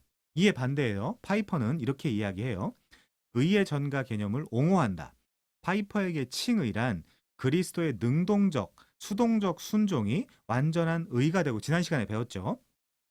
그리스도의 이 완전한 의가 그리스도와의 연합 가운데 죄인에게 전가되어 하나님이 죄인을 의롭게 여기신다는 것이다. 이제 그래서 그런 성경 구절들이 있다라는 거예요. 파이퍼의 입장에서. 자, 근데 라이트는 전가 개념을 받아들이지 않고 어떻게 칭의의 법정적 측면을 강조할 수 있었을까? 자, 이겁니다. 라이트는 칭의란 의가 전가되는 것이 아니라 재판장인 하나님이 법정에서 사람을 의인이라고 선언하는 것이라고 설명을 한다. 그러면서 예수 그리스도의 의가 우리의 의가 된다는 것은 우리가 자 이제 카톨릭이랑 똑같죠. 우리가 어떤 상태가 된다라는 것을 의미하는데 그게 인젝티드 라이처스니스예요. 의의 주입.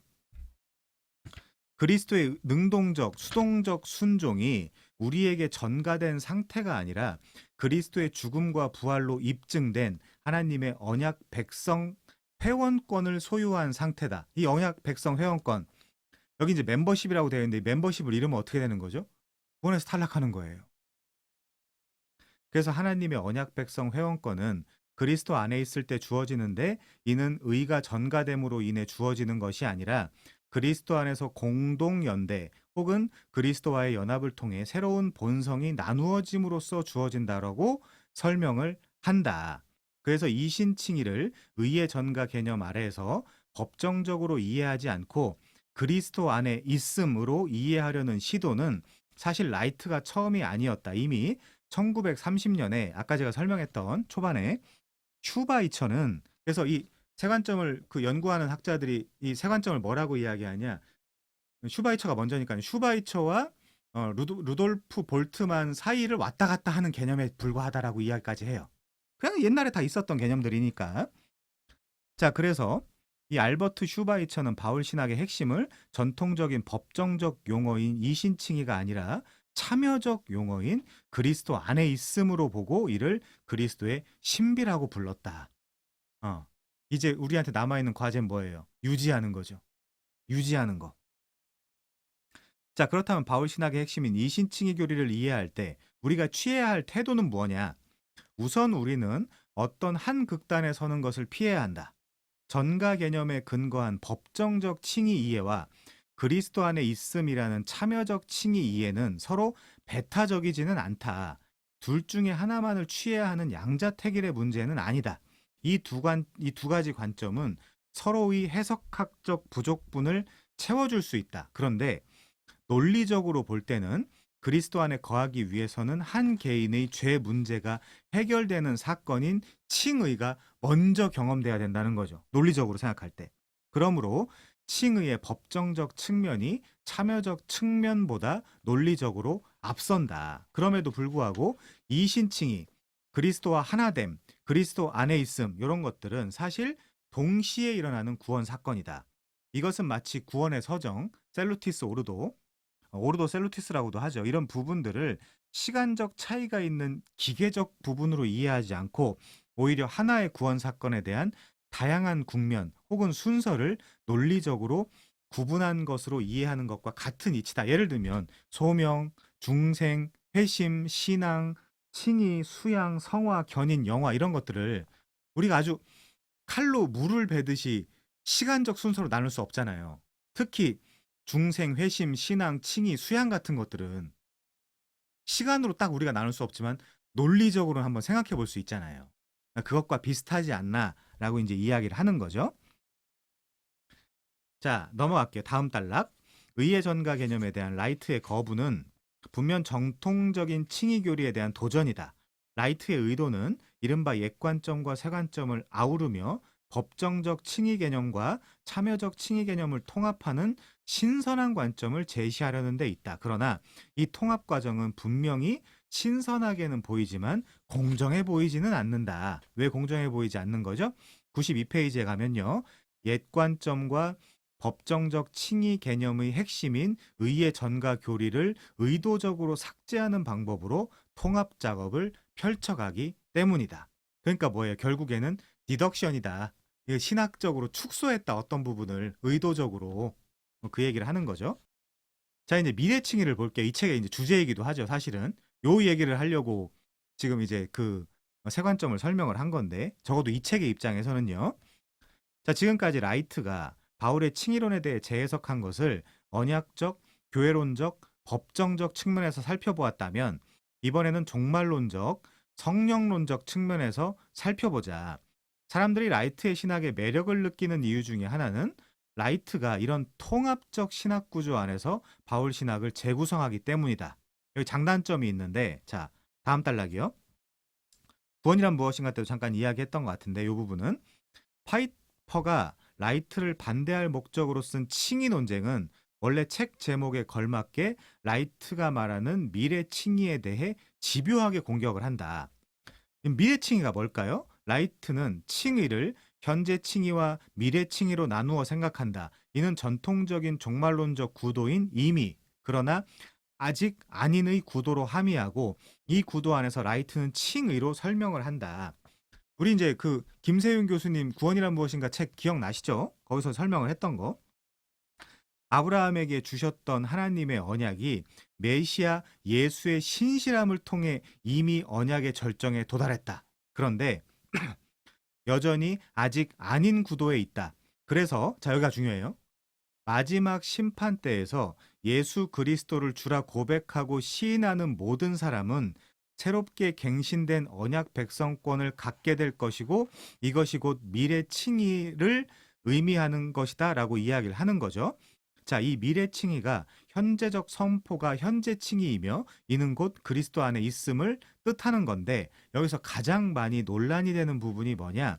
이 미래 칭의가 전체 삶의 근거에 on the basis of the entire life 이 전체 삶의 근거에 공개적으로 확증될 내용을 현재 칭의가 믿음에 기초하여 지금 확증해 준다는 라이트의 표현이다. 이게 왜 문제가 되는 거죠? 그래서 뭐가 문제가 되는 겁니까? 전체 삶의 근거에. 이게 문제가 되는 거예요. 자, 라이트의 미래 칭의가 삶에 근거한다라는 주장은 자기 스스로의 주장이 아니라 바울의 주장이라고 하면서 이에 대해 비판하는 파이프의 주장을 일축하는데 행위에 따른 최후 심판은 이미 로마서 2장, 3장, 8장, 고린도전서 3장, 에베소서 6장, 갈라디아서 5장, 고린도서 5장 등에서 나타난다라고 이야기를 한다. 이런 구절들을 근거로 라이트는 바울이 믿음에 근거한 현재 칭의와 전체 삶에 근거한 미래 칭의 둘 다를 가르쳤다라고 본다. 그래서 이게 중요해요. 라이트는 여러분들 라이트를 동의하신다면 여러분들한테도 이걸 적용해야 돼요. 살아왔던 전체 삶의 근거에 미래 칭의가 확증된다라는 표현, 이걸 좀 더 순화시키면 신자가, 즉 여러분들이 살았던 삶의 준에 미래 칭의가 확증된다라고 에둘러 표현한다. 그럼 여러분들이 실제 구원받았다는 증명, 그 언약 백성의 회원권을 가지고 있다라는 증명을 어떻게 해야 되는 거죠? 요 성경에 있는 문자 그대로의 율법 혹은 도덕적인 부분, 윤리적인 부분들을 지켜서 프루프해야 되는 거예요. 증명해야 되는 거예요. 나는 신자라고. 자, 그래서 당연히 어떤 비판을 받을까요? 미래 칭의에 대한 이런 라이트의 입장은 행위 구원론의 아류 혹은 반 펠라기우스주의에 가깝다는 비판을 받아왔다. 자, 김병훈 교수님의 얘기를 한번 제가 좀 소개를 해드릴게요. 김병훈 교수님은 뭐라고 이야기를 하냐? 바울의 세 관점은 구원의 결정이 오직 믿음만이 아니라 행위의 순종이라는 조건에 따라 이루어진다고 주장을 한다.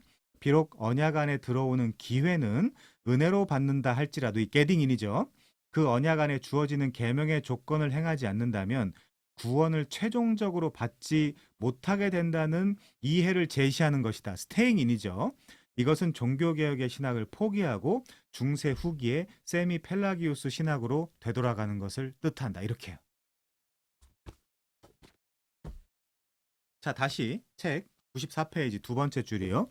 미래 칭의에 대한 이런 라이트의 입장은 행위 구원론이 아니라 혹은 반펠라기우스주의, 세미 펠라기우스주의에 가깝다라는 비판을 받고 있다. 이 얘기가 그 얘기입니다. 자, 그래서 라이트는 이런 비판을 반격할 요양으로 이제 뭐라고 이야기하냐? 이제 뭐라고 이제 그 라이트가 이야기를 하냐? 성령론을 통해 성령의 도움을 통해 미래 칭의와 삶의 관계를 설명하려고 시도한다. 라이트에 따르면 살았던 전체 삶의 근거에 미래 칭의가 확증된다라는 말은 삶의 방식을 말하는 것인데 이는 성령 하나님이 온 삶을 이끄셔서 온전한 삶의 방식으로 살아가도록 만드신다는 의미라고 설명을 한다. 아니 그러면 게링인해서 이미 언약 백성의 회원권을 갖고 있는 사람들은 다 그렇게 성령님이 그 길을 인도한다라고 설명하면 우리가 이런 논의를 할 필요가 있을까요? 이해하셨어요? 이렇게 마지막에 와서야 성령을 이야기할 거면 이미 구원받은 자들은 처음부터 이 언약 백성의 회원권 안에 들어가서 입회가 된 자들은 성령이 다 이들은 성령의 뜻에 맞도록 살게 할 거야라고 처음부터 이야기를 했으면 되지. 뭐하러 여기까지 끌고 온 이유가 뭐죠? 그래서 사변적이라는 거예요. 스페큘레이티브 스페큘레이션. 라이트뿐 아니라 세관점을 지지하는 학자들은 최후 심판, 칭의가 각 개인의 삶의 근거에 확증된다는 식의 주장을 많이 한다. 예를 들면 켄트 잉어나 크리스 벨렌딩햄 그런 사람들은 각 개인의 외적 삶의 패턴이나 행위가 마지막 심판의 근거가 된다라고 주장을 한다. 물론 그들도 라이트처럼 각 개인의 외적인 삶의 패턴이나 행위를 성령이 이끄시는 삶의 방식으로 이해하며 설명을 한다 이거죠. 그럼 앞에 뭐하러 얘기했냐 이거예요. 피곤하게. 여러분들 지금 다 피곤하시죠? 오늘 굉장히 머리를 아주 많이 써야 되는 내용들이 많았기 때문에 굉장히 피곤해서 하셨을 텐데 뭐하러 이렇게 골치 아프게 우리가 이 밤중에 이 논의를 하게 만들었냐 이거예요. 그냥 처음부터 유니버셜리즘이면 그때부터 그냥 성령 하나님이 이끌어간다라고 이야기하면 끝날 문제를 허무하지 않아요?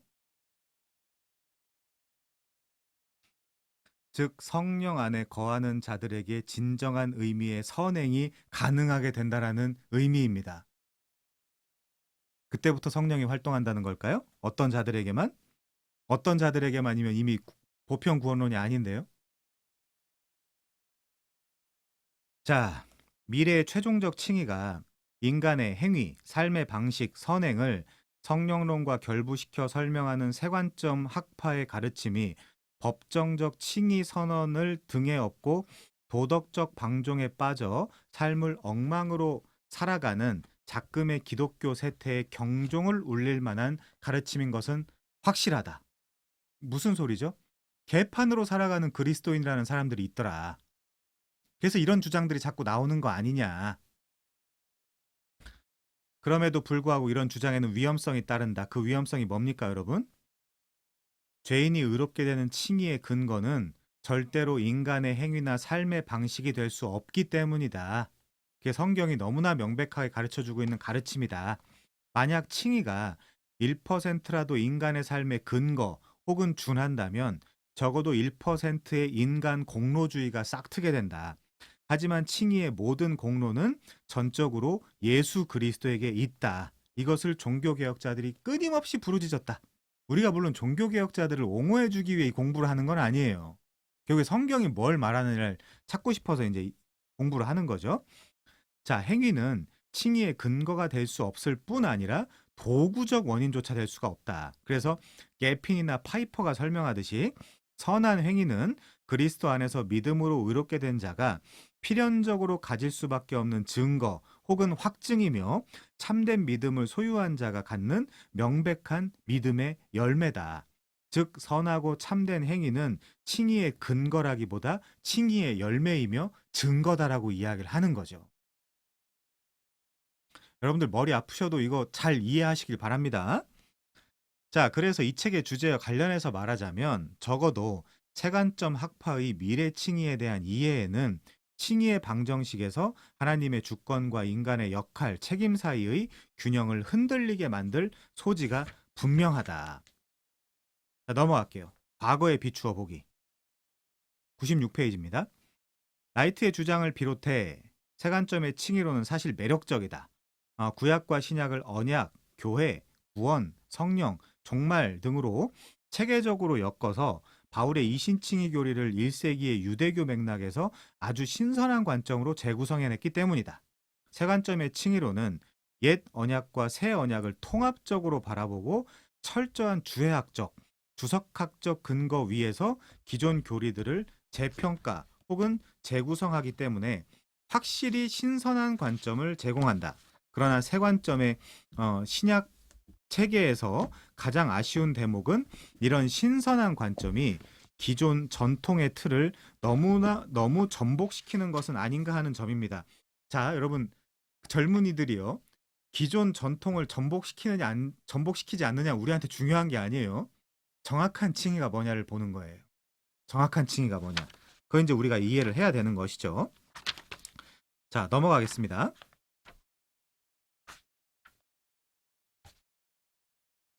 그래서 여기서 말하는 전통은 성경의 가르침과 더불어 교회의 신조, 신앙고백서 등에 있는 가르침입니다. 우리가 신조, 신앙고백서들을 지키기 위해 있는 사람들이 아니라 신조와 신앙고백서가 정확하니까 우리가 그것들을 따르는 거예요.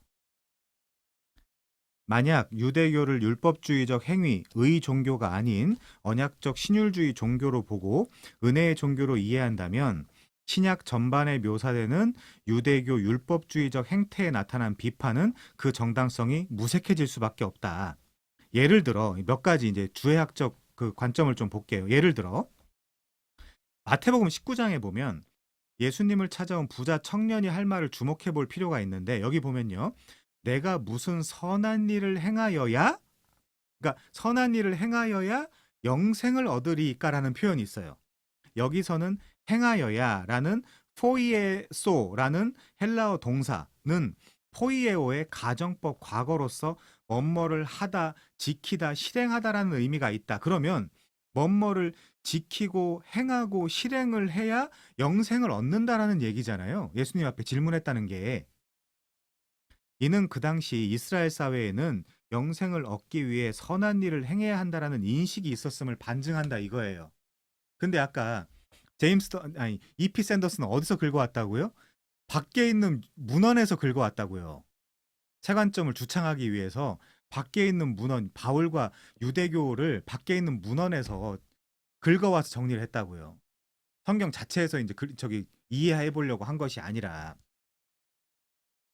그뿐 아니라 누가복음 18장 9절부터 14절에 나오는 바리새인과 세리의 비유에서도 바리새인이 스스로 의롭다고 믿는 이유는 서서 기도했기 때문이고 일회에 2번씩 금식했기 때문이며 11조를 드렸기 때문이다라고 설명을 한다. 예수님 스스로도 그 당시 바리새인들은 율법주의적 행위, 의에 빠진 사람들로 인식하고 계신 대목이라고 볼 수 있다. 특별히 로마서 9장 31절 이하 의의 법을 쫓아간 이스라엘, 사도행전 15장 1절 모세의 법대로 할례를 받지 아니하면 구원에 이르지 못한다라는 표현, 그 로마서 10장 3절 하나님의 의를 모르고 자기 의를 세우려고 했다라는 등의 표현을 보면 1세기 유대교가 언약적 신율주의가 아니라 이피 샌더스가 밖에 문헌에서 긁어와서 정리한 언약적 신율주의가 아니라 율법주의적 행위, 의 형태를 지녔다고 보는 것이 더 성경적인 근거가 있는 것 같습니다. 그럼 이피 샌더스를 따라가려면 우리는 성경도 물론 믿는다고 이야기를 하겠지만 밖에 있는 다른 학자들의 글을 믿어야 된다니까요. 그 성경의 권위처럼 거기다 권위를 또 줘야 된다니까요. 그런 문제들이 있는 거죠. 자, 이처럼 성경 자체의 증언은 경시한 채, 이게 중요합니다.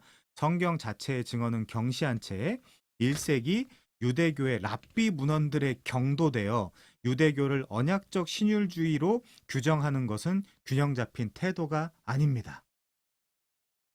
요즘 뭐 개혁신학자, 현대신학자 할 거 없이 누가 이 말을 했습니다. 어떤 신학자가 이 말을 했어요라는데 아주 빠져있는 사람들이 많이 있거든요. 그 관심 있나요, 우리가? 관심 없어요. 마지막은 결국 석의예요. 엑세제시스. 석의. 성경 자체로 어떻게 이해할 거냐. 그럼 그 성경 자체에서 이야기하는 칭의, 하나님은 우리를 어떻게 의롭다라고 이야기를 하시느냐. 그거를 이해해야 되는 것이지 우리가 랍비 문헌들에 경도되어 외적 증거를 수집해야 될 이유가 있나요? 없다라는 거죠. 없다라는 거죠. 그럼 랍비 문헌들을 믿으면 되죠. 그렇죠? 자, 이미 앞에서도 잠깐 언급했지만 바울의 이신칭의 교리를 교회론적 측면 위주로 이해한 것에서 오는 필연적 결과로 이게 약해지는 거죠. 하나님과 개인 사이의 죄 문제 해결과 그래서 점점 현대신학으로 오면서 죄는 난 모르는 일이에요. 내가 뭐 그렇게 나쁜 일을 했나라고 자꾸 사람들이 죄 문제를 깊게 생각하려고 하지 않는 거죠. 그러니까 바른 관계 회복도 별로 필요 없는 거예요. 그냥 나 구원을 유지하기 위해서 율법도 지키고 근데 어떻게 지키냐고요. 613가지나 되는데 외우지도 못하는데. 613가지는 고사하고 10계명 외울 수 있는 사람도 현대 지금 기독교 교회 다니고 있는 사람들 중에 몇 프로나 될 것 같으세요?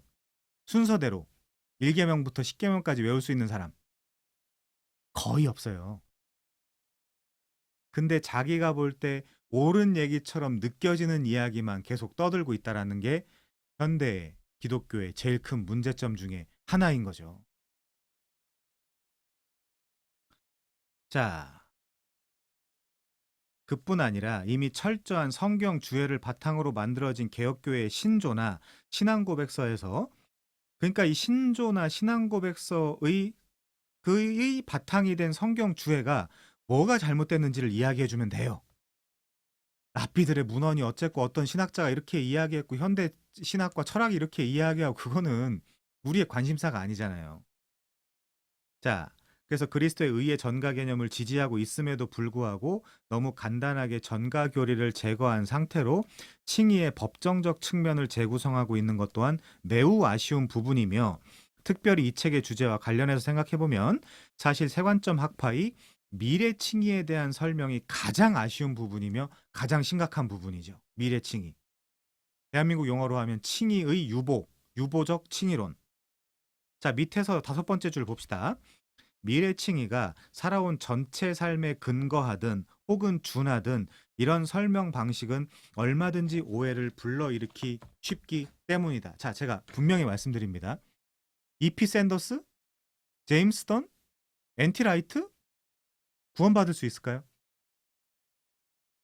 우리는 누구를 예수 그리스도의 산상수훈에 비춰보면 우리를 누구를 미워해도 살인한 것이고 약간 다른 생각해도 간음한 것인데, 이 사람들 구원받을 수 있을까요? 전체 삶에 근거 준한다면? 그래서 현학적이고 추상적인 내용을 다루고 있다는 거예요. 오히려 굉장히 구체적으로 얘기를 하고 있는 것 같지만 오히려 더 사변적이라고 느껴지는 거예요. 이런 내용들이. 그러면 뭐 이 사람들은 그렇다 쳐요. 뭐 우리가 잘 모르는 사람들이라고 생각할 수 있으니까. 그럼 여러분은요, 미래칭의가 주어지면 여러분들의 구원은요, 흔들리지 않을까요?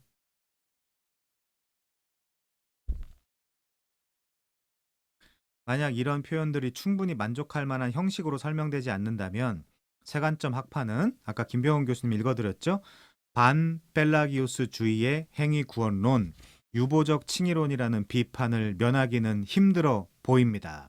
만약 미래 칭의와 행위의 관계가 명확히 규정되지 않는다면 칭의의 방정식에서 하나님의 주권 대신 인간의 역할, 책임이 강조되는 결과를 낳으므로 세관점의 칭의론은 불균형적 칭의론으로 평가될 수밖에 없습니다.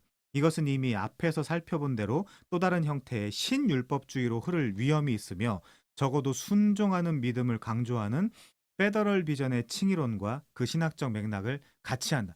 맨날 시속 게임을 하더라. 맨날 시속 게임을 하더라. 오히려 이들이 그래서 오히려 바울이 그 당시 유대교의 문제가 베타주의적이라고 주장하고 있는 이들이 오히려 베타주의적 관점을 갖고 있는 것처럼 느껴지죠. 이거 이 강의에서도 지금 솔직히 이야기하면 이해하지 못하는 분들이 많이 계실 텐데, 이걸 이해하지 못하는데 어떻게 세관점 안에서 구원을 받죠? 자, 적용으로 넘어가겠습니다. 그래서 페더럴 비전의 칭의론이나 세관점의 칭의론은 칭의의 방정식에서 어떤 형태로든지 인간의 행위에 방점을 찍는 신학적 경향을 보인다. 왜 이런 신학적 경향이 현대에 자주 출몰하는 것일까? 아마도 현재 기독교가 사회 속에서 빛과 소금의 역할을 감당하지 못하는 것이 가장 큰 이유일 것이다. 풀어서 설명하면 이렇다. 종교개혁 신학은 칭의의 법정적 측면을 강조하기 때문에 그로 인해 부정적 결과로 성도들의 삶이 엉망이 된다는 비판을 흔히 받아왔다. 너네 다 구원받았으니까 됐어 라고 하다 보니까 더 이상 열심히 안 한다는 거예요. 하나님의 말씀을 지키려고 한다거나 뭔가 거룩하고 선한 행실을 뭔가 산출해내려고 한다거나 그런 노력들을 안 했다는 거예요. 그런 비판을 많이 받아왔다는 거예요. 그래서 이미 그리스도의 의로 인해 의롭다라고 선언되었기 때문에 칭의 이후의 삶은 여러분도 한번 생각해 보십시오. 스스로 도덕적 방종주의로 흐를 위험이 있고 실제로 현재 기독교를 보면 이런 현상이 만연하다는 진단입니다. 제가 오늘 되게 재밌는 이야기를 들었어요. 지금 우리가 이 여기 계신 목사님들은 이제 다 지금 같은 경우는 총신 출신이신데 다함님도 아마 잘 아실 텐데 어차피 공인이니까 그냥 말씀을 드릴게요. 양현표 교수님이라고 계시죠. 아마 경건 훈련원장이 되셨나 봐요. 총신대학교 신학대학원에서. 그래서 이 부푼 꿈을 안고 이 체프를 전면 자유화를 하셨대요. 옛날에는 우리가 아무리 여기 다른 분들도 많이 계시지만 우리 아무리 전도사라 하더라도 누가 체프를 가서 그렇게 열심히 드리겠냐라는 이유로 막 지문도 찍고 막 카드 가지고 가서 막 찍고 막 그랬단 말이에요. 옛날에는 부끄러운 얘기도 한데 하루에 한 번씩 체프를 드려야 된단 말이에요. 근데 양현표 교수님께서 부푼 아주 꿈을 안고 전면 자유화를 하셨어요. 체플 참가를 옛날처럼 강압적으로 하지 않고 자율로 해도 예배니까 우리 예배 참석을 많이 하겠지라는 생각으로 이제 전면 자율화를 하셨는데 결과가 어떻게 됐을까요? 채플이 진행이 안 될 정도로 거의 안 온답니다. 이런 거예요. 말하자면 출석률 그러니까 참여율이 완전히 바닥을 쳐가지고 근데 한번 생각해 보세요. 이제 전도사님들도 많이 만나셔야 될 텐데 앞으로 전도사님들은 여러분들은 뭐라고 그러겠어요? 예배 똑바로 드리라고 안 하겠어요? 왜 지각하냐고 안 하겠어요?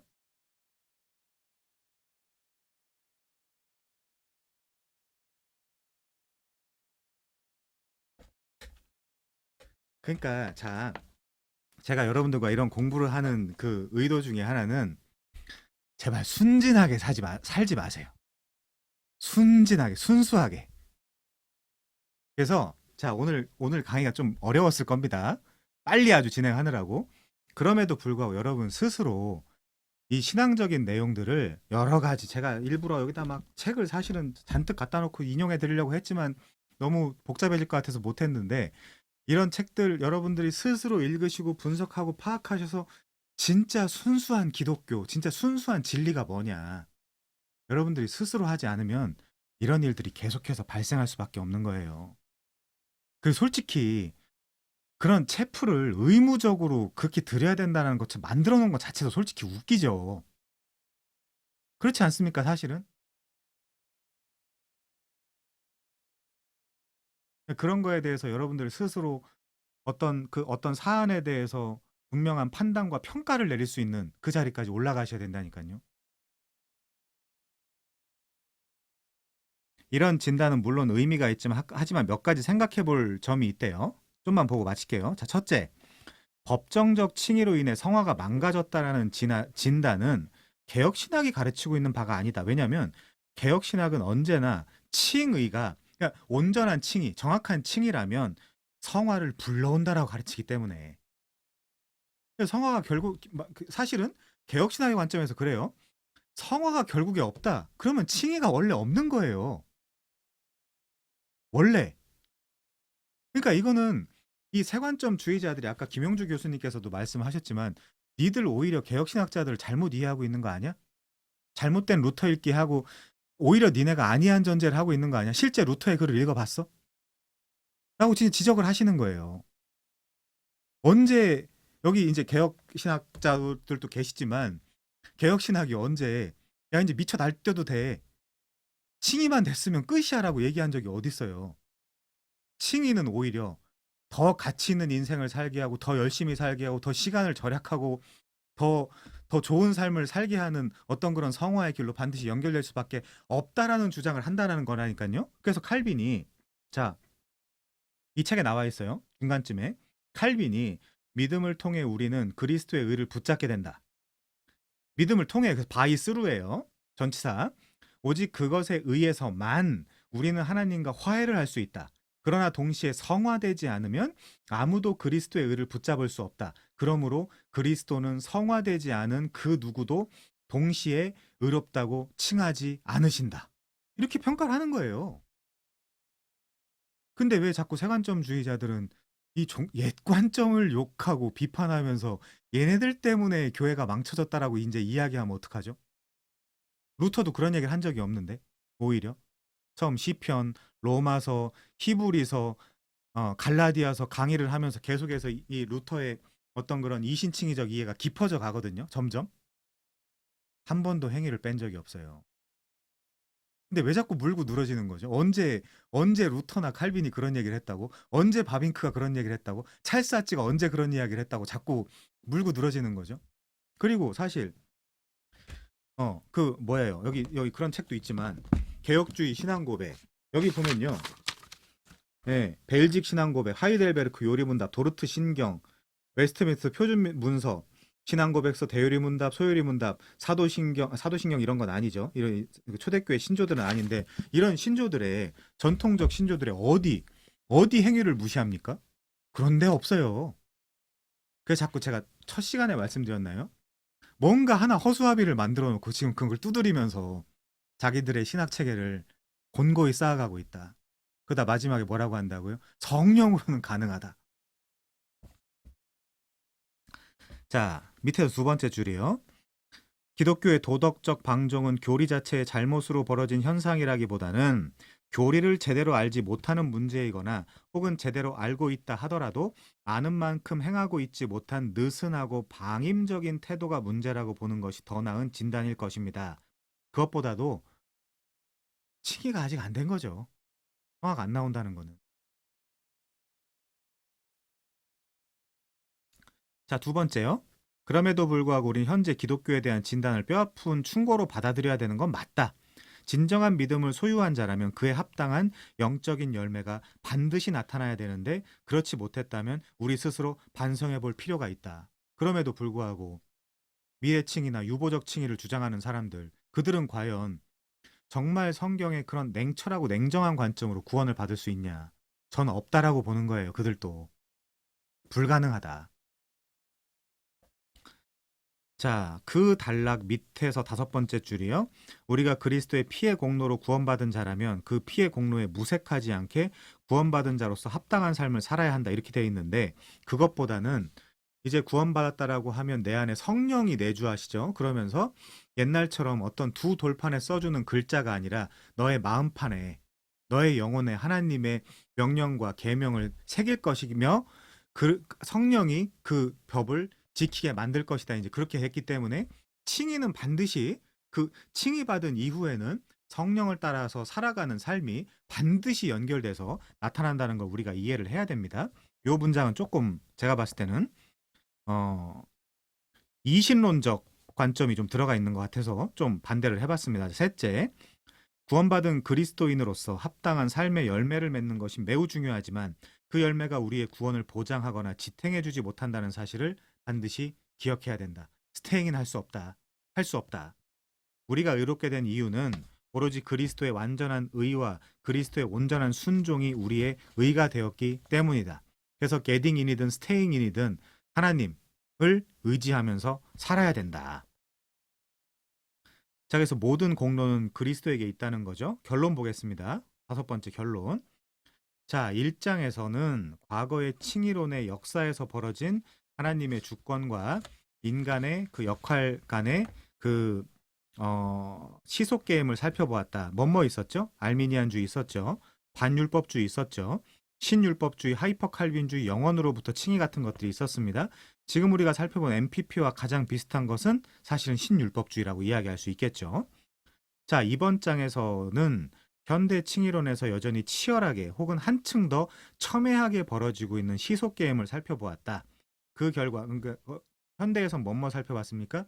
주제권 구원 논쟁, 페더럴 비전, 오늘 이제 바울 신학의 세관점까지. 자, 무상 은혜를 지지하는 이들은 칭의의 방정식에서 인간의 역할, 책임을 경시한 채 하나님의 주권만을 강조하고 그 결과로 과거의 반율법주의 및 하이퍼 칼빈주의적 칭의론과 유사성을 보인다는 사실을 살펴봤다.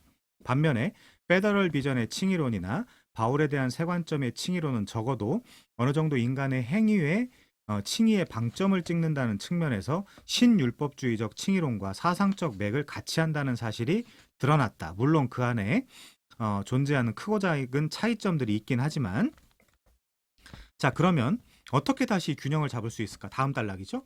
어떻게 다시 균형을 잡을 수 있을까? 그래서 우리가 이제 다음 시간에는 어떻게 하면 칭의의 방정식에서 하나님의 주권과 인간의 역할, 책임을 균형 있게 볼 수 있을지를 특별히 개혁신학의 빛 아래서 고민을 해본다 그래요. 자, 생각해 볼 문제만 몇 가지만 보고 마치겠습니다. 내 삶의 주인은 누구인가요? 그럼 여러분 뭐 생각나야 되죠? 주제권 구원 논쟁이 생각나면 되겠죠? 로드십 셀베이션 디베이트. 자, 만약 내 삶의 주인이 예수 그리스도시라면 나는 어떤 삶을 살아야 될까요? 어떤 삶을 살아야 되겠습니까, 여러분? 그 여러분들은 과연 어떤 삶을 살고 계십니까? 돌아보면 되는 거예요, 그건. 교회 다닌다고 구원받거나 무슨 목사 말에 순종한다고 구원받는 건 전혀 아니에요. 자, 두 번째, 참된 믿음은 반드시 선한 행위를 수반한다. 그 어떤 개혁신학에서도, 어떤 개혁신학자도, 어떤 신앙 고백서도 행위를 무시한 적이 없어요. 허수아비 논증이에요. 내 삶을 돌아볼 때 나는 과연 참된 믿음을 소유한 사람이 맞는가? 돌아봐야 되죠. 자, 세 번째, 갈라디아서 5장 22절, 23절은 성령의 열매에 대해서 언급하는데, 재밌는 질문이네요. 나에게 있는 가장 풍부한 성령의 열매와 가장 부족한 성령의 열매는 무엇인지 한번 생각해 보라고 합니다. 자, 네 번째요. 현대 기독교는 많은 비판을 가지고 있는데 무슨 이유로 이런 비판을 받는 것일까요? 우리가 이제 지난번에 구원이란 무엇인가 볼 때는 그런 얘기를 했었죠. 구원받은 자들이 제대로 살지 못했기 때문에 비판을 당한다라고 했을 때 저는 뭐라고 얘기했습니까? 아직 구원받은 자가 없기 때문에 가짜들이 구원받은 척을 많이 해서 비판을 당하는 거다라는 말씀을 드렸었죠. 저는 오히려 그게 더 합리적인 판단이라고는 생각이 듭니다. 자, 마지막 다섯 번째요.